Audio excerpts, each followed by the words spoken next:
everyone, welcome back. So this is Bhavna Puri and today we will talk about chapter number 7 of class 11. Tissues यानी कि अब हम बात करेंगे muscles के बारे में. सो बेसिकली किसी भी एनिमल के अंदर कितने तरीके की यानी कि कितने टाइप्स की मसल्स मिलती है. तो ये जो मस्कुलर टिश्यूज है, सबसे पहली बात इनका फंक्शन हम पढ़ लेते हैं, फिर हम टाइप्स की तरफ चलेंगे. These are the specialised tissues that help in the contraction in the contraction and relaxation of the body parts. अब किस तरीके से होगा? फॉर एग्जाम्पल, अगर किसी भी एक्सटर्नल स्टिमुलस के लिए हम रिस्पॉन्स देना चाहते हैं, ठीक है, एक्सटर्नल स्टिमुलस का मतलब क्या है? कोई भी एक्सटर्नल फैक्टर. तो किसी भी फैक्टर के लिए जब हम रिस्पॉन्स देना है, मान लीजिए कुछ ठंडा या गर्म हमें अपनी स्किन पर फील हुआ है, तो फिर हम अपने हैंड्स को मूव करते हैं, ठीक है. तो ये जो मूवमेंट या फिर जो लोकोमोशन हम शो करते हैं, उसमें किसका एक बहुत ही इंपॉर्टेंट रोल है? मसल्स का. So muscles are the specialized structures that help in the contraction and relaxation. As a result, we can respond. हम क्या कर सकते हैं? Response कर सकते हैं. So muscular tissues के अंदर कुछ specialized protein होते हैं, जिनको हम contractile proteins भी कहते हैं, या फिर myofilaments कहते हैं. Myo का मतलब होता है muscles. Myo का मतलब muscles. So these are the myofilaments, यानी कि muscular filaments which are present and help in the contraction and relaxation. ठीक है. So what are the different types of the muscular tissues? So here we can see this muscular tissues of 3 types. अब वो कौन-कौन से 3 types हैं? आप देख सकते हो कि हमारी बॉडी में 3 तरीके की मसल्स मिलेंगी. तो सबसे पहले we are talking about the skeletal muscles. कौन सी? skeletal muscles. Then second category में हम smooth muscles या फिर विसरल मसल के बारे में बात करेंगे. Third is the cardiac muscle. Cardiac जो वर्ड है, जो टर्म है, वो हम किसके लिए यूज करते हैं? हार्ट के लिए, दिल के लिए यूज करते हैं, ठीक है.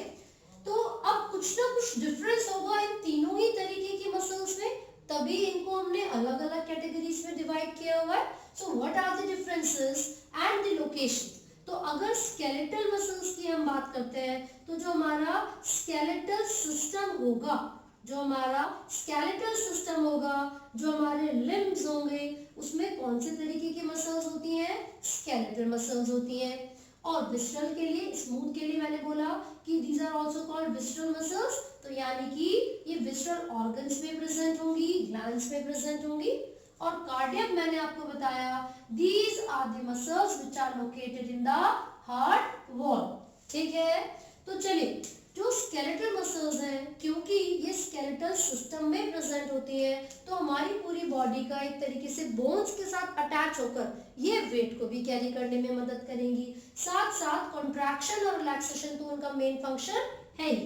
जब भी स्केलेटल मसल के स्ट्रक्चर के बारे में हम बात करेंगे, so you will observe that these are किस तरीके के? Cylindrical. These are cylindrical muscles with a single nucleus in them. तो अगर एक ही न्यूक्लियस प्रेजेंट होगा तो उसको हम क्या बोलते हैं? बहुत सारे न्यूक्लियस होते हैं, मल्टी न्यूक्लिएटेड होते हैं. Multi nucleated, not single. This muscle is multi nucleated. ठीक है. जब हम किसके बारे में बात करेंगे? स्मूथ मसल के बारे में. तो ये स्मूथ मसल्स होती हैं जिनका टेपरिंग एंड होता है. You can see like this, it has a tapering and and this is elongated structure with a single nucleus in this. Skeletal muscle में बहुत सारे न्यूक्लियस हैं. स्मूथ मसल यूनिन्यूक्लिएटेड होगी, यानी कि सिंगल न्यूक्लियस के साथ. This is the another one. It also has a single nucleus, right? अगर कार्डियक मसल के बारे में आप बात करोगे, so you will observe certain branches in this. It has certain branches like this. अब यहाँ पर कुछ इस तरीके के स्ट्रक्चर आपको नजर आएंगे, which are called striation. ये भी मल्टी न्यूक्लिएटेड है, मतलब इसके पास भी बहुत सारे न्यूक्लियस होंगे. ठीक है. तो जो मेन डिफरेंस है स्केलेटल मसल और कार्डियक मसल में, वो क्या होगा? See, it also has many nucleus, this also has many nucleus, but ये जो न्यूक्लियाई की प्रेजेंस है, इसके अलावा जो डिफरेंस होता है वो ये है, it is not branched, whereas the cardiac muscles are branched. ये तो एक डिफरेंस हमने स्केलेटल में और कार्डियक मसल में पढ़ा. ठीक है. तो ये क्या थी? ब्रांच, ये कैसी थी, अनब्रांच, ये भी अनब्रांच्ड होती है। क्लियर है? आगे बढ़ते हैं फटाफट से। क्योंकि स्केलेटल मसल्स को, लिम्स की मूवमेंट्स को हम कंट्रोल कर सकते हैं, so on the basis of the ability to control these muscles, skeletal muscles are called, क्या बोलेंगे उसको, वॉलंटरी मसल्स, क्योंकि these are under our control. तो वो मसल्स जो हमारे कंट्रोल में होंगी वो वॉलंटरी है, लेकिन क्योंकि हम स्मूथ मसल्स को कंट्रोल नहीं कर सकते, है ना, जैसे कि आप देख लीजिए ब्लिंकिंग ऑफ आईज, ठीक है, या फिर इसके साथ इसोफेगस की मूवमेंट हो गया, तो जो सॉफ्ट ग्लैंड्स है, सॉफ्ट ऑर्गन्स है, जहां पर ये स्मूथ मसल्स प्रेजेंट है, हम उनके एक्टिविटीज को कंट्रोल नहीं कर सकते हैं, इसीलिए इन मसल्स को क्या बोलते हैं, involuntary muscle. Similarly, since we cannot control the activities of cardiac muscles, यानी कि हार्ट, इसलिए इसको भी बोलेंगे इनवॉलंटरी। हमने यहाँ पर देख लिया कुछ डिफरेंस, आगे बढ़ते हैं। अच्छा, एक और चीज अब अगर आप देखोगे तो यहाँ पर जो लाइन मैंने बनाई है, it will be like this, ये स्ट्रिएशंस होती हैं, दीज आर द स्ट्रिएशंस, ठीक है।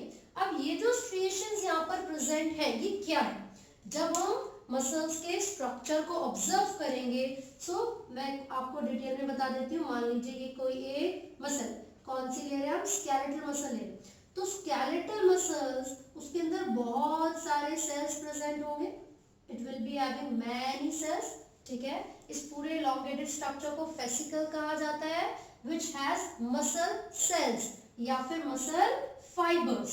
This is the muscle cell और muscle fiber, ठीक है।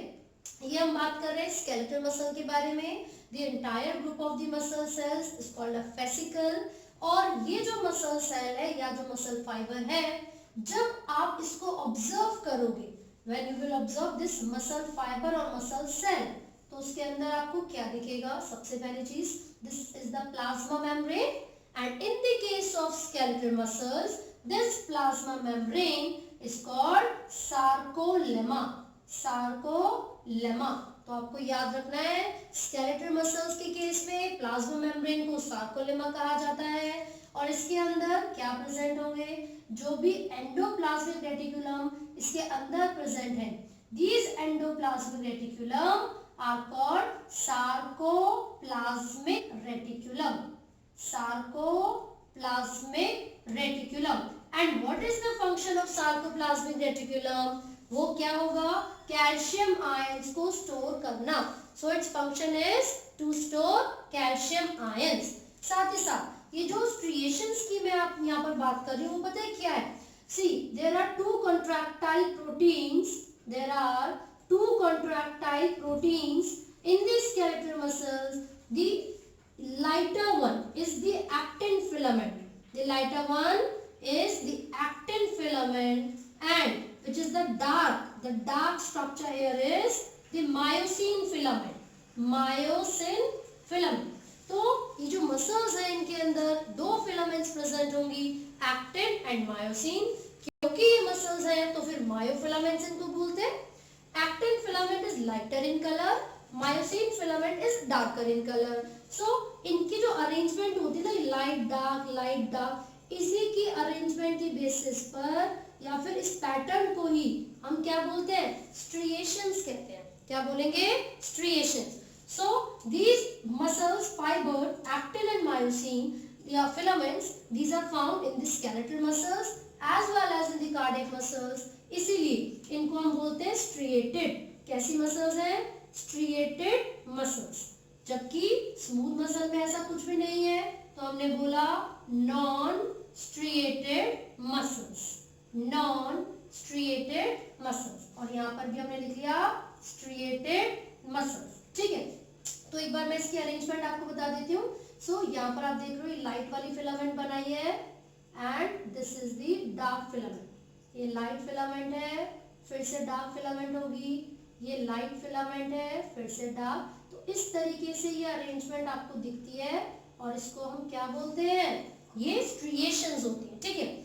यहाँ पर एक लाइन होती है जिसको हम जेड लाइन बोलते हैं, जिसको हम जेड लाइन बोलेंगे, और वो रीजन जहां पर सिर्फ और सिर्फ लाइट फिलामेंट प्रेजेंट होती है, this is the I band. वो रीजन जहां पर सिर्फ और सिर्फ लाइट फिलामेंट प्रेजेंट होगी उसको हम आई बैंड बोलते हैं, और जहां पर सिर्फ डार्क फिलामेंट प्रेजेंट होती है उसको ए बैंड बोलते हैं। तो लाइट मतलब आइसोट्रोपिक। तो यहाँ पर देख लेते हैं फटाफट से, this is the light filament, this is the dark filament. Light dark इस तरीके से होता है।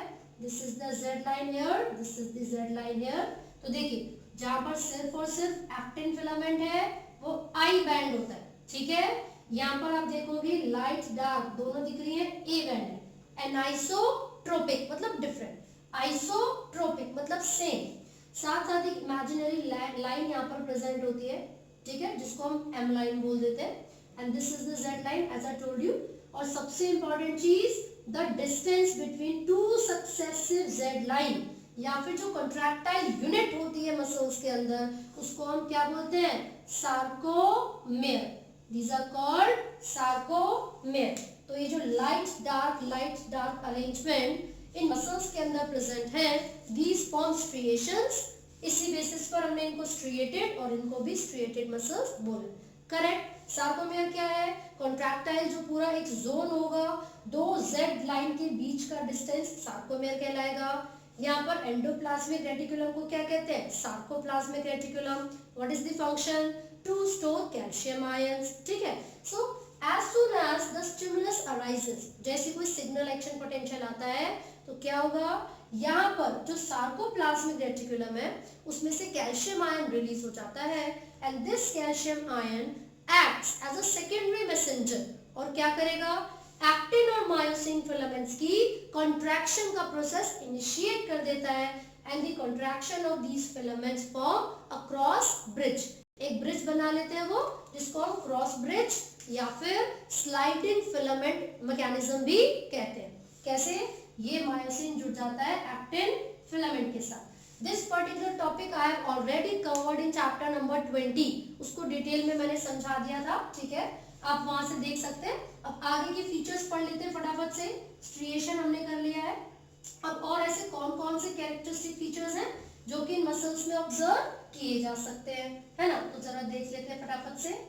तो मैंने बताया था ब्रांच्ड और अनब्रांच्ड होने के अलावा स्केलेटल और कार्डियक मसल में एक और डिफरेंस है, वो ये है, they have certain specialized disc shaped structures which are called intercalated disc, intercalated disc। and this intercalated disc is responsible किस चीज के लिए, क्या काम करेगा, कोऑर्डिनेशन मेंटेन करेगा, ताकि हमारे हार्ट की जो सारी मसल्स हैं वो एक ही साथ यानी कि साइमल्टेनियसली दे में undergo contraction as well as relaxation.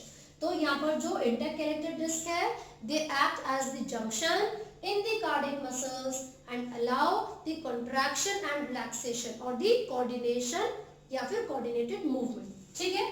चलिए अब इसके अलावा कौन कौन से फीचर्स हम इन मसल्स के अंदर ऑब्जर्व कर सकते हैं, साथ साथ आप ये देख सकते हो कि ये जो स्केलेटल मसल्स होती हैं, मैंने यहाँ पर ऑलरेडी मेंशन कर दिया, लिम्स में प्रेजेंट है। ये कहाँ हो सकती हैं, आईज में हो सकती है, इसोफेगस में हो सकती है, सॉफ्ट ग्लैंड में भी हो सकती है। ये हमने ऑलरेडी मेंशन कर दिया था, हार्ट की वॉल के अंदर ये प्रेजेंट होती है। अलॉन्ग विद दिस वॉलंटरी और इनवॉलंटरी हमने पढ़ा, स्ट्रिएटेड नॉन स्ट्रिएटेड हमने पढ़ा, किस तरीके का स्ट्रक्चर है, these two are cylindrical but this is unbranched and this is branched। ये क्या होती है, टेपरिंग एंड्स होते हैं इसके, elongated होती है, spindle shape, somewhat spindle shaped, spindle shape, ठीक है। चलिए तो यहाँ तक आपको अच्छे से पढ़ना है। This covers the entire muscular tissues. अब जो अगला टॉपिक हम डिस्कस करेंगे वो कौन सा होगा, that will be the neural tissues. So nervous system से रिलेटेड यहाँ पर हम बात कर रहे हैं न्यूरल टिश्यूज के बारे में, जिसको आपने दो टर्म में पढ़ा होगा, एक होता है न्यूरॉन और एक होता है न्यूरोगेलिया या फिर ग्लिया सेल्स, ठीक है, ग्लायल सेल्स भी उनको कहा जाता है। सो बेसिकली जो न्यूरल टिश्यूज है, these are the tissues that help in the coordination as well as in the response to the stimulus। देखो कैसे, सबसे पहले कंडक्शन, कैसे कंडक्शन करवाते हैं ये एक्शन पोटेंशियल का या फिर स्टिमुलस का, एक्शन पोटेंशियल या फिर स्टिमुलस। तो हमने लिखा न्यूरल टिश्यूज कुछ इस तरीके के टिश्यूज हैं जो कि हमारी बॉडी में जो एक्शन पोटेंशियल जनरेट हुए हैं उनको एक बॉडी पार्ट से दूसरे बॉडी पार्ट तक कंडक्ट करवाएगा, यानी कि ट्रांसमिशन ऑफ नर्व इम्पल्स ये कौन करवाता है, न्यूरल टिश्यू करवाते हैं। और इन्हीं नर्व इम्पल्स का जब ट्रांसपोर्टेशन हमारी बॉडी में होता है, या तो वो सेंट्रल नर्वस सिस्टम तक सिग्नल्स को लेके जाता है, या फिर वो सेंट्रल नर्वस सिस्टम से सिग्नल्स को बॉडी के पार्ट्स तक लेकर आता है। करेक्ट। तो अगर सेंट्रल नर्वस सिस्टम से कोई भी ऐसा सिग्नल हमारी बॉडी के पार्ट तक आएगा तो वो क्या करेगा, वो रिस्पॉन्स करवाएगा। ठीक है, तो हम जल्दी से पढ़ लेते हैं न्यूरल टिश्यूज के अंदर किस किस तरीके के सेल्स के बारे में बात हो रही है।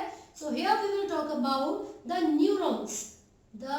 न्यूरॉन्स। साथ ही साथ अगर हम बात करें तो जो न्यूरोग्लिया सेल्स होते हैं, न्यूरोग्लिया सेल्स या फिर ग्लायल सेल्स जिनको कहा जाता है, जिसका मेन मतलब क्या है, glue, that means to stick. ठीक है, तो हम यहाँ पर न्यूरॉन्स और न्यूरोग्लिया सेल्स के बारे में बात करेंगे। If we talk about neurons, so these are the specialised conducting tissues और सेल्स जो कि सिग्नल को कंडक्ट करते हैं बॉडी के एक पार्ट से दूसरे पार्ट तक। ठीक है, एक बार स्ट्रक्चर फटाफट से न्यूरॉन का अगर हम देख लेते हैं, इसके पार्ट्स को हम लेबल करेंगे। So you will see some these किसकी तरह branch structures you will observe, ऐसे करके ब्रांच स्ट्रक्चर्स आपको दिखते हैं। ठीक है, और ये ब्रांच स्ट्रक्चर्स क्या कहलाते हैं, these are called dendrites, and then this longest portion of the neuron is called axon. और यहाँ पर ऐसे कुछ स्वेलोन यानी कि थोड़े बड़े से फूले हुए से स्ट्रक्चर्स आपको मिलेंगे, which is the nerve ending और the axon ending। ठीक है, अब यहाँ पर you will observe a nucleus, और सबसे पहली चीज ये नॉन डिवाइडिंग सेल्स होते हैं, तो आपको याद रखना है।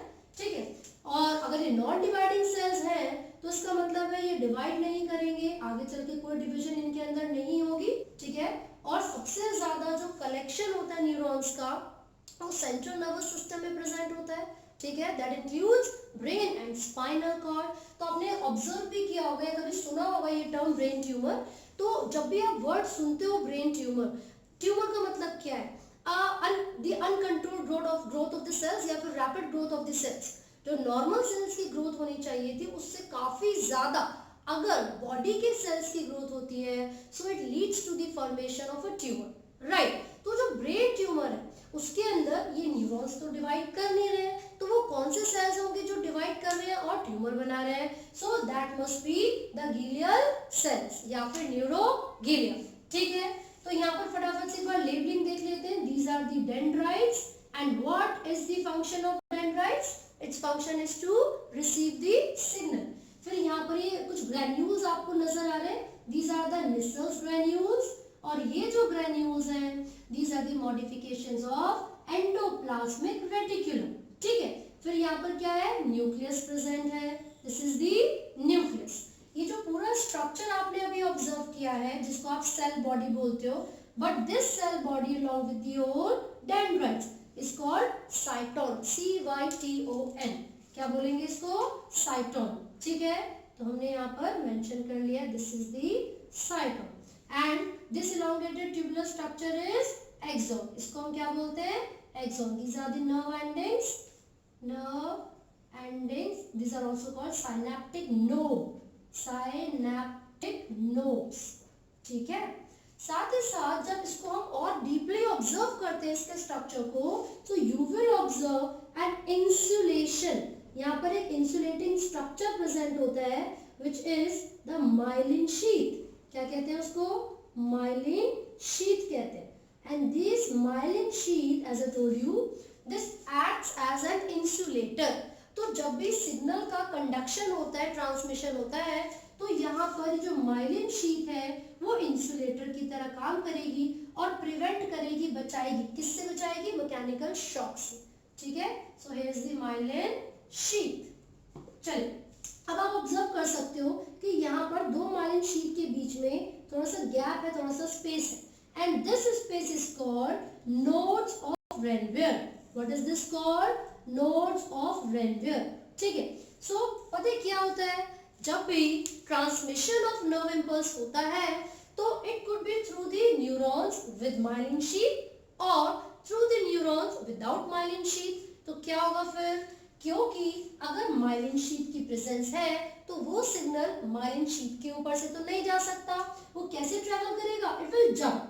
तो जब वो एक नोड ऑफ रेनवियर से दूसरे नोड ऑफ रेनवियर तक जंप कर करके सिग्नलिंग करेगा, so this will be a faster process, ठीक है, क्योंकि उसको हर एक स्टेप से पास नहीं होना पड़ रहा है, सिर्फ और सिर्फ नोड्स ऑफ रेनवियर से जंप करके वो आगे चला जाएगा। लेकिन अगर कोई ऐसा न्यूरॉन है जिसके अंदर आप ऑब्जर्व करोगे कि वहां पर माइलिन शीथ ही प्रेजेंट नहीं है, वहां पर माइलिन शीथ ही प्रेजेंट नहीं है, तो पता है क्या होगा, the nerve impulse will have to cross at every point, हर एक पॉइंट से होता हुआ उसको आगे जाना पड़ेगा, and this process would be slower than the signalling in the neuron with myelin sheath. ठीक है, एक और बहुत इंपॉर्टेंट चीज, you will observe certain cells called Schwann cells on the myelin sheath. अब ये जो सेल्स है, ये जो Schwann cells है, ये किस चीज के लिए जरूरी है या फिर वो किस तरीके का काम करते हैं? ये जो Schwann cells होते हैं, ये ऐसे सेल्स हैं जो कि माइलिन शीथ की फॉर्मेशन करेंगे। ये क्या काम करते हैं? माइलिन शीथ की फॉर्मेशन करते हैं। तो हमने यहाँ पर न्यूरॉन का डायग्राम देखा, उसके पार्ट्स देखे। नेसल ग्रेन्यूल्स किसकी मॉडिफिकेशन है? एंडोप्लाज्मिक रेटिकुलम की। दो तरीके के न्यूरॉन्स हो सकते हैं, माइलिनेटेड, नॉन माइलिनेटेड। जो माइलिनेटेड होंगे उनके पास कौन से सेल्स थे जिन्होंने माइलिन की फॉर्मेशन की? वो थे Schwann cells, right. Nodes of Ranvier क्या है? These are the interconnection between the myelin sheaths या फिर the space between two myelin sheath. ठीक है, वहां से सिग्नल्स जंप कर करके जाते हैं एंड यहाँ से जो सिग्नलिंग होती है वो फास्टर होगी than from the non myelinated neuron. ये तो सब क्लियर हो गया, ठीक है। अब आपको क्या जानना है? अब आपको ये देखना है कि जब ट्रांसमिशन ऑफ इम्पल्स हो रहा था तो उसमें एक साइनेप्टिक नोड, एक न्यूरॉन का जो साइनेप्टिक नोड है वो दूसरे न्यूरॉन तक सिग्नल को कंडक्ट करवा रहा था, है ना। और सिग्नल को रिसीव करने का काम किसका था? वो डेंड्राइट्स का फंक्शन था। जब पहले न्यूरॉन की बात होती है इसको प्री साइनेप्टिक न्यूरॉन कहते हैं। जब सेकेंड न्यूरॉन की बात होती है इसको पोस्ट साइनेप्टिक न्यूरॉन कहा जाए। प्री मतलब पहले, पोस्ट मतलब बाद में। तो जैसे ही यहाँ पर सिग्नल कंडक्ट किया जाएगा it will be electrical signal. लेकिन जब दो न्यूरॉन्स के बीच में यानी कि साइनेप्स में, दो न्यूरॉन्स के बीच का जो जंक्शन होता है उसको क्या कहते हैं? साइनेप्स। लेकिन जैसे ही साइनेप्स में उन सिग्नल को रिलीज किया जाएगा so it will be a chemical signal and the example of these chemical signal would be acetylcholine, acetylcholine, and these are called neurotransmitter. इनको क्या कहते हैं? न्यूरोट्रांसमीटर। तो यहाँ पर सबसे ज्यादा इंपॉर्टेंटली एक एग्जांपल न्यूरोट्रांसमीटर का क्या पढ़ा है हमने? Acetylcholine. Other than this dopamine also acts as a neurotransmitter. ठीक है, तो ये पूरा स्ट्रक्चर हम पढ़ चुके हैं। Now we will talk about the neuroglia cells और द ग्लायल सेल्स। ठीक है, तो जब अगर हम बात करते हैं ना पूरे सेंट्रल नर्वस सिस्टम की या वॉल्यूम की, तो most of the volume is covered by these neuroglia cells. बहुत सारी जो काफी वॉल्यूम है वो कौन कवर करता है? न्यूरोग्लिया सेल्स कवर करते हैं, है ना। अब ये करते क्या है? मैंने बोला ग्लू करते हैं, बेसिकली इसका मतलब है टू स्टिक। ये एक तरीके से सपोर्टिंग सेल्स होते हैं और किसको सपोर्ट करेंगे? न्यूरॉन्स को सपोर्ट करेंगे, so that the transmission of the nerve impulse could be done easily. साथ ही साथ ये जो न्यूरोग्लिया सेल्स है ये क्या करेंगे? जो न्यूरॉन्स है उसके थ्रू क्या हो रहा है? सिग्नल्स का कंडक्शन या फिर ट्रांसमिशन हो रहा है ना। तो हो सकता है कि वो डैमेज हो जाए तो उनको डैमेज होने से भी बचाएंगे। साथ साथ जो शॉक हो सकता है, जो आयंस की मूवमेंट की वजह से करंट प्रोड्यूस हो सकता है, उसको भी रिड्यूस करते हैं। ठीक है, अब we will study about the types of the neuroglia cells and this could be of 3 types. ठीक है, सबसे पहले एस्ट्रोग्लिया सेल्स देख लेते हैं। देखो एस्ट्रोग्लिया, एस्ट्रो का मतलब है स्टार शेप। कैसी शेप होती है इनकी? Star shape. तो जो एस्ट्रोग्लिया सेल्स हैं जो कि एक्चुअल में स्टार शेप्ड होते हैं, ये काफी ज्यादा इंपॉर्टेंट होते हैं। और ये किस चीज में हेल्प करेंगे? ये ब्लड सप्लाई को, ब्लड सप्लाई एंड नर्व्स, इनके साथ कनेक्शन प्रोवाइड करवाने में हेल्प करते हैं। सो द एस्ट्रोग्लिया सेल्स और the star shaped cells are very important in providing the blood supply as well as the connection with the nerves. दूसरे कौन से हो सकते हैं? दूसरे आप इसके अंदर माइक्रोगीलिया को ऑब्जर्व कर सकते हो। माइक्रोगीलिया ये किसकी तरह काम करेंगे? ये फैगोसाइटोसिस होते हैं नेचर में। मैक्रोफेजेस की तरह भी लिख सकते हो आप, फैगोसाइटोसिस। क्या करेंगे?